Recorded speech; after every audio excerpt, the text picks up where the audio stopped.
It's freezing here in Stockholm, but luckily it's nice and warm here in the studios of legendary developer DICE. We're here to check out the brand new Vietnam game, and first up, we're going to speak to some sound people.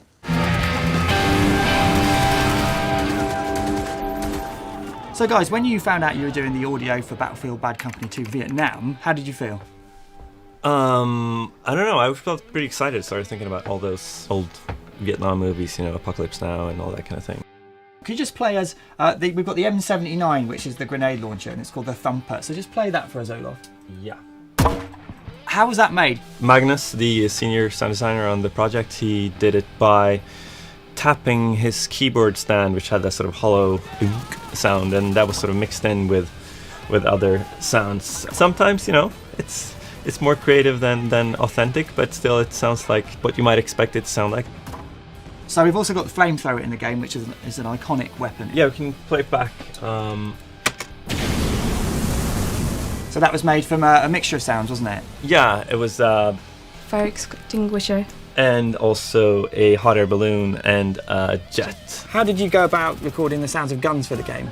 There was sort of a collaborative EA shoot in Los Angeles, and so they recorded for, I don't know, 3 days or something like that. They had, I think, like 80 microphones. They had, you know, microphones strapped to the guns and microphones like, you know, 5 kilometers away to capture the reverberation in the landscape. So Marie, how important is it getting environment sounds that might be way down in the mix? I think it's important because it sets the mood to stuff besides the music. So you put all this hard work into these soundscapes, but do you sometimes feel that because players will be so immersed in the experience of the game itself that they might sometimes not even notice all these ambient noises going on? If you're a sniper, for example, and you're sniping away from the heat of the battle, I mean, if you hear a little bird tweet, a mosquito go past your ears, that just enhances the feeling of being that sniper.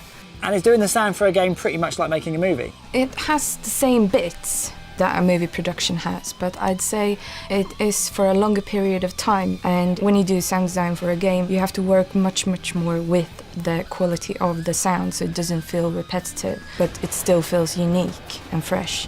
Whereas maybe the big explosion only comes once in your movie, but it might come 500,000 times in BC2.